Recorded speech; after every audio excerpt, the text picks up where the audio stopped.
Hi good morning, welcome back to my channel friends. ನೀವು ನೋಡ್ತಾ ಇದ್ದೀರಾ business women lifestyle in Kannada vlogs. Friends, ಇವತ್ತು ನನ್ನ ಶುಕ್ರವಾರ ದಿನದ ಫುಲ್ ಡೇ ವ್ಲಾಗ್ನ ನಿಮ್ಮ ಜೊತೆಗೆ ಶೇರ್ ಮಾಡ್ತಾ ಇದ್ದೀನಿ. ಹಾಗೆಯೇ ಕೆಲವೊಬ್ಬರು ಕಾಮೆಂಟನ್ನು ಮಾಡಿದ್ರಿ, ಮಹಿಳೆಯರು ಬಿಸ್ನೆಸ್ಸಲ್ಲಿ ಇರೋದು ಎಷ್ಟು ಸೇಫು, ಹೇಗಿರಬೇಕು, ಮಹಿಳೆಯರು ಕಿರಾಣಿ ಅಂಗಡಿ ನಡೆಸೋದೇ ತಪ್ಪ ಅಥವಾ ಬಿಸ್ನೆಸ್ಸಲ್ಲಿ ಇರೋದೇ ತಪ್ಪ ಅಂತ ಕೇಳ್ತಾ ಇದ್ರಿ. ಸೊ ನಾನು ಇವತ್ತು ಆ ಒಂದು ಟಿಪ್ಸ್ನು ಕೂಡ ತಿಳಿಸ್ತಾ ಇದ್ದೀನಿ. ಬಿಸ್ನೆಸ್ಸಲ್ಲಿ ಹೆಣ್ಮಕ್ಳಿದ್ರೆ ಹೇಗೆ ಕೇರ್ಫುಲ್ ಆಗಿರಬೇಕು ಅನ್ನೋದು ಕೂಡ ಇವತ್ತಿನ ವಿಡಿಯೋದಲ್ಲಿ ನನಗೆ ಗೊತ್ತಿರುವಷ್ಟು ಮಟ್ಟಿಗೆ ಆದಷ್ಟು ನಾನು ಯೂಸ್ ಮಾಡುವಂಥ ಟಿಪ್ಸ್ಗಳನ್ನು ನಿಮ್ಮ ಜೊತೆಗೆ ಶೇರ್ ಮಾಡ್ತಾ ಇದ್ದೀನಿ. ಅವರು ಕಿರಾಣಿ ಅಂಗಡಿನ ಓಪನ್ ಮಾಡ್ತಿದ್ದಾರೆ ಮಹಿಳೆ. ಸೊ ಹಾಗಾಗಿ ಅವರು ಈ ಒಂದು ಕ್ವಶನ್ನ ನನಗೆ ಕೇಳಿರೋದು. ಸೊ ಇವಾಗ ನೋಡ್ತಾ ಇರ್ಬೋದು, ಅಂಗಡಿ ಕೂಡ ಓಪನ್ ಆಗಿದೆ. ಟೈಮ್ 6 o'clockಗೆ ಅಂಗಡಿ ಓಪನ್ ಆಗೋದು ಮಾರ್ನಿಂಗ್. ಇವಾಗ ಟೀ ಎಲ್ಲನೂ ಕುಡಿದ್ಬಿಟ್ಟು ನಂತರ ನಾನು ಇಲ್ಲಿ ಪ್ರಜ್ವಲ್ಗೆ ಬ್ರೇಕ್ಫಾಸ್ಟನ್ನು ರೆಡಿ ಮಾಡ್ತಾ ಇದ್ದೀನಿ. ಸೊ ಬೇಗನೆ ಬ್ರೇಕ್ಫಾಸ್ಟನ್ನ ರೆಡಿ ಮಾಡಿ ಪ್ರಜ್ವಲ್ಗೆ ಸ್ಕೂಲಿಗೆ ಕಳಿಸಿದ ನಂತರ ಇವಾಗ ಶಾಪಲ್ಲಿದ್ದೀನಿ.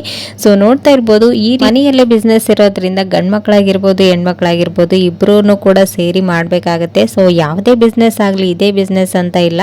ಹೆಣ್ಮಕ್ಳು ನಾವು ಬಿಸ್ನೆಸ್ ಮಾಡ್ತಾ ಇದ್ದೀವಿ ಅಂತ ಅಂದಾಗ ನಮ್ಮ ಒಂದು ಡಿಸಿಪ್ಲಿನ್ ನೀಟಾಗಿರಬೇಕು. ಫಸ್ಟ್ ಬಂದು ಹೇಳ್ತಾ ಇರೋದು ಡ್ರೆಸ್ಸಿಂಗ್ ಸೆನ್ಸ್ ಆಗಿರ್ಬೋದು ಅಥವಾ ನೀವು ಕಸ್ಟಮರ್ ಜೊತೆಗೆ ಮಾತಾಡೋದಾಗಿರ್ಬೋದು, ಅದು ನೀಟಾಗಿರಬೇಕು. ಫಸ್ಟ್ ನೀವು ನೀಟಾಗಿ ಮಾತಾಡೋದಾಗಿರ್ಬೋದು ಅಥವಾ ನೀವು ಯಾವ ರೀತಿ ಇರ್ತೀರಾ ಅದ್ರ ಮೇಲ್ಗಡೆ ಒಬ್ರೊಬ್ರು ಕಸ್ಟಮರ್ ನಿಮ್ಮ ಜೊತೆಗೆ ರಿಯಾಕ್ಟ್ ಮಾಡ್ತಿರ್ತಾರೆ. ಸೊ ಹಾಗಾಗಿ ನೀವು ಫಸ್ಟು ನೀಟಾಗಿ ಡಿಸಿಪ್ಲಿನ್ ಆಗಿ ಇರೋದು ಕಲಿಬೇಕಾಗುತ್ತೆ ಬಿಸ್ನೆಸ್ಸಲ್ಲಿ ಇರುವಾಗ. ಸೊ ಒಳ್ಳೆಯವರು ಬರ್ತಾರೆ, ಕೆಟ್ಟವರು ಬರ್ತಾರೆ. ಸೊ ನೀವು ತುಂಬಾ ಡಿಸಿಪ್ಲಿನ್ ಆಗಿ ನೀಟಾಗಿ ಮಾತಾಡೋದ್ರಿಂದ ಅವರು ಕೂಡ ಅದೇ ರೀತಿಯೇ ರಿಯಾಕ್ಟ್ ಮಾಡ್ತಾರೆ. ನೆಕ್ಸ್ಟ್ ಒಂದು ಬಂದು ನೀವು ಬಿಸ್ನೆಸ್ಸಲ್ಲಿ ಕಸ್ಟಮರ್ ಬರ್ತಾರಲ್ವ, ಸೊ ನೀವೇನು ಸೇಲ್ ಮಾಡ್ತಾ ಇದ್ದೀರಾ ಅದ್ರ ಬಗ್ಗೆ ಮಾತ್ರನೇ ಮಾತಾಡಬೇಕು. ನಿಮ್ಮ ಒಂದು ಪರ್ಸನಲ್ ಬಗ್ಗೆ ಅವ್ರು ಕೇಳಿದಾಗ ರಿಯಾಕ್ಟ್ ಮಾಡೋದಾಗಿರ್ಬೋದು, ಅವ್ರ ಪರ್ಸನಲ್ನ ನೀವು ಕೇಳಿ ಜಾಸ್ತಿ ಹೊತ್ತು ಅವ್ರನ್ನ ಅಂಗಡಿ ಮುಂದೆ ಕಸ್ಟಮರ್ನ ನೆಂದರ್ಸ್ಕೊಳ್ಳೋದಾಗಿರ್ಬೋದು. ಸೊ ಈ ರೀತಿ ಮಾಡೋದು ಹೆಣ್ಮಕ್ಳಿಗೆ ಅಷ್ಟೊಂದು ಚೆನ್ನಾಗಿಲ್ಲ ಸೊ ಅನಿಸುತ್ತೆ ನನಗೆ. ಸೊ ಹಾಗಾಗಿ ನೀವು ಬಿಸ್ನೆಸ್ಸಲ್ಲಿ ಇರಬೇಕಾದ್ರೆ ಜಸ್ಟ್ ಬಿಸ್ನೆಸ್ ಬಗ್ಗೆನೇ ನೀವು ಮಾತಾಡೋದು ಬೆಸ್ಟ್. ಹಿರಿಯರಿದ್ದಾರಾ, ಸೊ ಊಟ ಆಯಿತಾ, ತಿಂಡಿ ಆಯಿತಾ ಅಷ್ಟೇ ಇರಬೇಕು. ಸೊ ನೀವು ಜಾಸ್ತಿ ಪರ್ಸನಲ್ಗಳನ್ನು ಶೇರ್ ಮಾಡೋದಕ್ಕೆ ಹೋಗಬೇಡಿ. ಸೊ ನಿಮಗೆ ಅಷ್ಟೊಂದು ಇದು ಪರಿಚಯ ಇದ್ದರೆ ನೀವು ಮನೆಯಲ್ಲಿ ಕರೆಸಿ ನೀವು ಮಾತಾಡ್ಬೋದು. ಬಟ್ ಬಿಸ್ನೆಸ್ ಟೈಮಲ್ಲಿ ಆ ರೀತಿ ಒಳ್ಳೆಯದಲ್ಲ. ಸೊ ನಿಮ್ಮ ಒಂದು ಡಿಸಿಪ್ಲಿನ್ಗೆ ಅದು ಎಫೆಕ್ಟ್ ಆಗುತ್ತೆ ಅಂತಲೇ ಹೇಳ್ಬೋದು. ಸೊ ನನ್ನ ಪ್ರಕಾರ ಹೇಳೋದಾದರೆ, ಸೊ ಬಿಸ್ನೆಸ್ಸಲ್ಲಿ ಹೆಣ್ಮಕ್ಳು ಇರಬೇಕಾದ್ರೆ ಡಿಸಿಪ್ಲಿನ್ ಆಗಿ ಇರೋದರಲ್ಲಿ ಇದು ಕೂಡ ಒಂದು ನಿಮ್ಮ ಮಾತನಾಡುವ ಶೈಲಿ ಆಗಿರ್ಬೋದು ಅಥವಾ ನಿಮ್ಮ ಒಂದು ಡ್ರೆಸ್ಸಿಂಗ್ ಸೆನ್ಸ್. ಸೊ ನೆಕ್ಸ್ಟ್ ಬಂದು ಕೆಲವೊಬ್ರು ಬರ್ತಾ ಇರ್ತಾರೆ ಶಾಪಿಗೆ, ನಿಮ್ಮನ್ನು ಹಾಗೆ ಹೀಗೆ ಅಂತ ಹೇಳೋದು, ನಿಮ್ಮ ವೀಕ್ನೆಸ್ ಹಿಡಿದು ಮಾತಾಡೋದು. ಸೊ ಈ ರೀತಿ ಮಾಡ್ತಾ ಇರ್ತಾರೆ. ಸೊ ಅದ್ರ ಬಗ್ಗೆನೂ ನೀವು ಜಾಸ್ತಿ ಎಕ್ಸ್ಪ್ಲೇನ್ ಮಾಡೋದಾಗಿರ್ಬೋದು ಅಥವಾ ಮಾತಾಡೋದಾಗಿರ್ಬೋದು ಮಾಡೋದಕ್ಕೆ ಹೋಗಬೇಡಿ. ಸೊ ದಾನ ಧರ್ಮ ಮಾಡೋದು, ಹೆಣ್ಮಕ್ಳನ್ನು ಸ್ವಲ್ಪ ಜಾಸ್ತಿ ಹೊಗಳಿದ್ರೆ ಸಾಕು, ನೀವು ಕನ್ವಿನ್ಸ್ ಆಗಿ ಎಲ್ಲನೂ ಮಾಡ್ತಾ ಇರ್ತೀರ. ಸೊ ಆ ರೀತಿ ನೀವು ಬಿಸ್ನೆಸ್ಸಲ್ಲಿ ಯಾರನ್ನೂ ನಂಬೋದಕ್ಕೆ ಹೋಗಬಾರ್ದು. ಬಿಸ್ನೆಸ್ ಜಸ್ಟ್ ಬಿಸ್ನೆಸ್ ಅಷ್ಟೇ. ಸೊ ಏನಾದರೂ ನಿಮಗೆ ಕೊಡಬೇಕಂತ ಅನಿಸಿದರೆ ಊಟ ಕೊಡಿ, ಏನಾದರೂ ಕೊಡ್ಬೋದು ಅಷ್ಟೇ ಧಾನ್ಯ ರೂಪದಲ್ಲಿ. ಸೊ ದುಡ್ಡು ಮಾತ್ರ ಯಾರಿಗೂ ಕೂಡ ಉದ್ರಿ ಕೊಡೋದಾಗಿರ್ಬೋದು, ನೀವು ಅವರ ಒಂದು ಮಾತಿಗೆ ಇದಾಗಿ ಅಂದರೆ ನಂಬಿ ಕೆಡೋದಕ್ಕೆ ಹೋಗಬೇಡಿ. ಆಮೇಲೆ ಅದರಿಂದ ಮನೆಯಲ್ಲಿ ಕೂಡ ನೀವು ನಂಬಿಕೆನ ಕಳ್ಕೊಳ್ಬೇಕಾಗತ್ತೆ. ಸೊ ಬಿಸ್ನೆಸ್ಸಲ್ಲಿ ಹೆಣ್ಮಕ್ಳಿದ್ದಾಗ ಸೊ ಈ ಒಂದು ಟಿಪ್ಸ್ನ ಕೂಡ ನೆನ್ಪಿಟ್ಕೊಳ್ಳೇಬೇಕಾಗತ್ತೆ ನೀವು. ಸೊ ನಮ್ಮ ಮನೆಯಲ್ಲಿ ಕೇಳಿ ಹೇಳ್ತೀನಿ, ಇಲ್ಲ ನಾನು ಕೊಡೋದಿಲ್ಲ ಇಷ್ಟೇ ಹೇಳೋದೆ ಬೆಸ್ಟ್ ಅಷ್ಟೇ. ಸೊ ಹಾಗಾಗಿ ನೀವು ಯಾರನ್ನು ನಂಬಿ ಮೋಸ ಹೋಗೋದಕ್ಕೆ ಹೋಗಬೇಡಿ.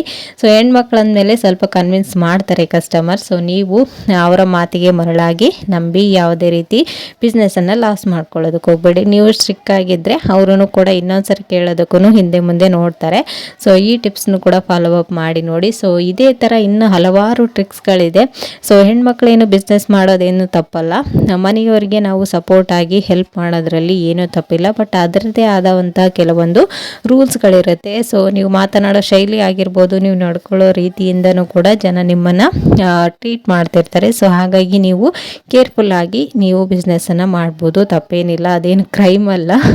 ಸೊ ಹೆಣ್ಮಕ್ಳು ಕೂಡ ಇಂಡಿಪೆಂಡೆಂಟ್ ಆಗಿರೋದು ಬೆಸ್ಟ್ ಅಲ್ವಾ. ಸೊ ನೀವು ಒಂದು ವೇಳೆ ಬಿಸ್ನೆಸ್ಸಲ್ಲಿ ಇದ್ದೀರಾ ಅಂತಂದರೆ ನೀವು ಮನೆಯಲ್ಲೇ ಬಿಸ್ನೆಸ್ ಇದ್ರೂ ಕೂಡ ನಿಮಗೆ ಅಂತ ಒಂದು ಸ್ವಲ್ಪ ಮನಿಯನ್ನು ತೆಗೆದುಕೊಳ್ಬೇಕು. ಅಂದರೆ ಸ್ಯಾಲ್ರಿ ಥರ ಎಷ್ಟು ಆಗುತ್ತೆ ಅಷ್ಟನ್ನು ತೊಗೊಂಡ್ರೆ ನಿಮ್ಗೂ ಕೂಡ ಸ್ಯಾಟಿಸ್ಫ್ಯಾಕ್ಷನ್ ಇರುತ್ತೆ. ಮನೆಯಲ್ಲಿ ವರ್ಕ್ ಮಾಡಿ ಅಲ್ಲಿನೂ ಹೆಲ್ಪ್ ಮಾಡೋದ್ರಿಂದ ನೀವೇನು ಎಕ್ಸ್ಟ್ರಾ ಖರ್ಚು ಅಂತ ಮಾಡ್ತಾ ಇರಲ್ಲ. ಸೊ ಅದನ್ನು ಕೂಡ ಆ ರೀತಿ ಸ್ಯಾಲ್ರಿ ಥರ ತಗೊಳ್ಳೋದ್ರಿಂದ ನಿಮ್ಗೂ ಕೂಡ ನಾನು ವರ್ಕ್ ಮಾಡ್ತಾ ಇದ್ದೀನಿ ಅನ್ನೋ ಒಂದು ಕಾನ್ಫಿಡೆಂಟ್ ಬರುತ್ತೆ. ಸೊ ಹಾಗಾಗಿ ಹೀಗೆ ಮಾಡೋದು ಬೆಸ್ಟು. ಸೊ ಇನ್ನು ಹಲವಾರು ಟಿಪ್ಸ್ಗಳನ್ನು ನಾನು ನಿಮ್ಮ ಜೊತೆಗೆ ಶೇರ್ ಮಾಡ್ತಾ ಹೋಗ್ತೀನಿ. ಸೊ ಇಲ್ಲಿ ನೋಡ್ತಾ ಇರ್ಬೋದು, ಇವತ್ತಿನ ಮಾರ್ನಿಂಗ್ ಊಟಕ್ಕೆ ಇದಾಗಿತ್ತು. ರೊಟ್ಟಿ, ಕ್ಯಾಬೇಜ್, ಟೊಮೆಟೊ ಫ್ರೈ, ಹಸಿಮೆಣಸಿನ್ಕಾಯಿ ಚಟ್ನಿ ಇತ್ತು. ಸೊ ಇವಾಗ ಊಟ ಎಲ್ಲನೂ ಮುಗಿಸಿದ ನಂತರ ಇಲ್ಲಿ ಮುನ್ನನಿಗೆ ಊರಲ್ಲೇ ಹಬ್ಬ ಇರಿತ್ತು. ಸೊ ಜಿಲೇಬಿ ತೊಗೊಂಡು ಬಂದಿದ್ರು, ಅವನಿಗೆ ಜಿಲೇಬಿ ಅಂದರೆ ತುಂಬಾ ಇಷ್ಟ. ಬಟ್ ಆದರೆ ಸ್ವಲ್ಪ ಹೆಲ್ತ್ ಹಾಳಾಗುತ್ತೆ. ಸೊ ಪ್ರಾಣಿಗಳಿಗೆಲ್ಲ ಸ್ವೀಟ್ಸ್ನ ಕೊಡಬಾರ್ದು ಅಂತ ಹೇಳ್ತಾರೆ ಡಾಕ್ಟ್ರ್. ಸೊ ಬಟ್ ಮುನ್ನನಿಗೆ ಮಾತ್ರ ಜಿಲೇಬಿ ಅಂದರೆ ಸಾಕು, ಆ ಸೌಂಡ್ ಕೇಳಿದ್ರೇ ಆ ಕಡೆ ನೋಡ್ತಾ ಇರ್ತಾನೆ. ಸೊ ಸ್ವಲ್ಪನೇ ಕೊಟ್ಟಿರೋದಷ್ಟೇ.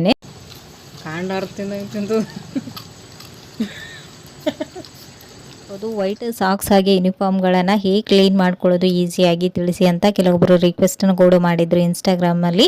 ಸೊ ಹಾಗಾಗಿ ಈ ಒಂದು ಟಿಪ್ಸ್ನ ತಿಳಿಸ್ತಾ ಇದ್ದೀನಿ. ಇಲ್ಲಿ ನೋಡ್ತಾ ಇದ್ರೆ ಮೊದಲೇದಾಗಿ ನಾನು ಈ ರೀತಿ ಒಂದು ಬೌಲಲ್ಲಿ ನೀರನ್ನು ತೊಗೊಂಡಿದ್ದೀನಿ. ಇದಕ್ಕೆ ನಾನು 1 ಟೇಬಲ್ ಸ್ಪೂನಷ್ಟು ಸಾಲ್ಟನ್ನು ಹಾಕ್ತಾ ಇದ್ದೀನಿ. ಹಾಗೆಯೇ ಒಂದು ಅರ್ಧ ಟೇಬಲ್ ಸ್ಪೂನಷ್ಟು ಡಿಟರ್ಜೆಂಟ್ ಪೌಡರ್ ಸಾಬೂನಿನ ಪುಡಿನ ಹಾಕ್ತಾ ಇದ್ದೀನಿ. ಹಾಗೆಯೇ ಒಂದು ಅರ್ಧ ಟೇಬಲ್ ಸ್ಪೂನಷ್ಟು ಇದಕ್ಕೆ ಬೇಕಿಂಗ್ ಸೋಡಾನು ಕೂಡ ಹಾಕ್ತಾ ಇದ್ದೀನಿ.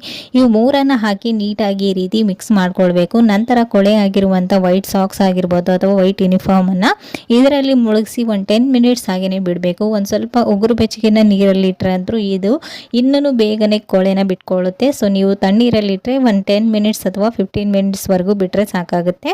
ಸೊ ನೋಡ್ತಾ ಇರ್ಬೋದು ಇವಾಗ 10 ಮಿನಿಟ್ಸ್ ಆದ ನಂತರ ಇದನ್ನು ನಾನು ಜಸ್ಟ್ ರಬ್ ಮಾಡಿದ್ದೀನಿ, ಎಷ್ಟು ನೀಟಾಗಿ ಕೊಳೆ ಎಲ್ಲನೂ ಬಿಟ್ಕೊಂಡಿದೆ ಅಂತ. ಇದನ್ನು ನೀವು ಚೆನ್ನಾಗಿರೋ ನೀರಲ್ಲಿ ಇನ್ನೊಂದ್ಸರಿ ಚೆನ್ನಾಗಿ ವಾಶ್ ಮಾಡ್ಕೊಂಡ್ರೆ ಆಯಿತು. ಎಷ್ಟೇ ಕೊಳೆ ಆಗಿರುವಂಥ ಸಾಕ್ಸ್ ಅಥವಾ ಯೂನಿಫಾರ್ಮನ್ನು ನೀವು ಈ ರೀತಿಯಾಗಿ ಈಸಿಯಾಗಿ ಕ್ಲೀನ್ ಮಾಡ್ಕೊಳ್ಬೋದು. ಒಂದ್ಸರಿ ಟ್ರೈ ಮಾಡಿ. ಇವಾಗ ಸ್ವಲ್ಪ ಕೋಲ್ಡ್ ವೆದರ್ ಇರೋದ್ರಿಂದ ಸಂಜೆ ಟೀ ಜೊತೆಗೆ ಈ ರೀತಿ ಒಂದು ಸ್ನ್ಯಾಕ್ಸ್ನ ಟ್ರೈ ಮಾಡಿ ನೋಡಿ. ಸೊ ಇಲ್ಲಿ ನೋಡ್ತಾ ಇರ್ಬೋದು ಈ ರೀತಿ ನಾನು ಯಾವುದೇ ರೀತಿ ಮಸಾಲಾನ ಯೂಸ್ ಮಾಡ್ದೇನೆ ಇನ್ಸ್ಟೆಂಟ್ ಆಗಿ ಮಾಡುವಂಥ ಮದ್ದೂರು ವಡೆ ರೆಸಿಪಿನ ಮಾಡಿದ್ದೆ. ತುಂಬಾ ಟೇಸ್ಟಿಯಾಗಿ ಬಂದಿತ್ತು. ಇದರ ಒಂದು ಕಂಪ್ಲೀಟ್ ರೆಸಿಪಿನ ಶೇರ್ ಮಾಡ್ತೀನಿ, ನೋಡ್ಕೊಂಡು ಬನ್ನಿ. ಮತ್ತೆ ಬ್ಲಾಗ್ನ ಕಂಟಿನ್ಯೂ ಮಾಡ್ತೀನಿ. ಓಕೆನಾ? ತಗೊಂಡಿದ್ದೀನಿ. ಇವಾಗ ಇದಕ್ಕೆ ನಾನಿಲ್ಲಿ 1 ಗಡ್ಡೆಯಷ್ಟು ಈರುಳ್ಳಿನ ಈ ರೀತಿ ಉದ್ದದ್ದಾಗಿ ಕಟ್ ಮಾಡಿ ತಗೊಂಡಿದ್ದೀನಿ. ಇಷ್ಟು ಉದ್ದ ಇದ್ದರೆ ಸಾಕು, ಪೂರ್ತಿ ಸಣ್ಣನೂ ಬೇಡ ಪೂರ್ತಿ ಉದ್ದನೂ ಬೇಡ. ಇಲ್ಲಿ ನಾನು ಒಂದು 4 ರಿಂದ 5 ಖಾರಕ್ಕೆ ಎಷ್ಟು ಬೇಕಷ್ಟು ಹಸಿಮೆಣಸಿನಕಾಯಿ ಹಾಗೆ ಸ್ವಲ್ಪ ಕೊತ್ತಂಬರಿ ಸೊಪ್ಪು ಹಾಗೆಯೇ ಹಸಿ ಕರಿಬೇವು ಸೊಪ್ಪನ್ನು ತಗೊಂಡಿದ್ದೀನಿ. ಇವಾಗ ಈ ಎಲ್ಲ ವೆಜಿಟೇಬಲ್ಸ್ನ ಒಂದು ಮಿಕ್ಸಿಂಗ್ ಬೌಲ್ಗೆ ಹಾಕೊಳ್ಳೋಣ. ನಾನು ಇಲ್ಲಿ ಈರುಳ್ಳಿನ ಸ್ವಲ್ಪ ಜಾಸ್ತಿನೇ ತಗೊಂಡಿದ್ದೀನಿ. ಈ ರವೆ ವಡೆಗೆ ನಾವು ಈರುಳ್ಳಿನ ಸ್ವಲ್ಪ ಜಾಸ್ತಿ ಹಾಕೊಂಡ್ರೆ ಟೇಸ್ಟ್ ಚೆನ್ನಾಗಿರುತ್ತೆ, ನೀವು ನೋಡಿಕೊಂಡು ಹಾಕೊಳ್ಳಿ.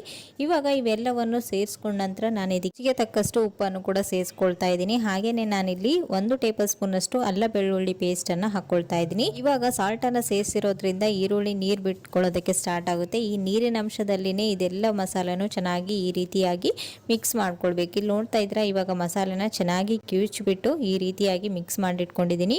ಇವಾಗ ಇದಕ್ಕೆ ನಾನಿಲ್ಲಿ 2 ಕಪ್ನಷ್ಟು ರವೆನ ಆ್ಯಡ್ ಮಾಡ್ತಾ ಇದ್ದೀನಿ. ಸಣ್ಣ ರವೆ, ಬಾಂಬೆ ರವೆ ಅಂತ ಹೇಳ್ತೀವಲ್ವಾ, ಆ ರವೆನ ಹಾಕೊಳ್ತಾ ಇದ್ದೀನಿ 2 ಕಪ್ನಷ್ಟು. ನೀವು ಮನೆಯಲ್ಲಿರ್ತಕ್ಕಂಥ ಯಾವ ಪಾತ್ರೆ ಆದರೂ ತಗೊಳ್ಬೋದು. ಮೆಜರ್ಮೆಂಟಿಗೆ ನಾನು ಎಷ್ಟು ಕ್ವಾಂಟಿಟಿ ಹಾಕ್ತೀನಿ ನೋಡಿಕೊಂಡು ಅಷ್ಟೇ ಪ್ರಮಾಣದಷ್ಟು ಹಾಕಿದರೆ ಸಾಕು.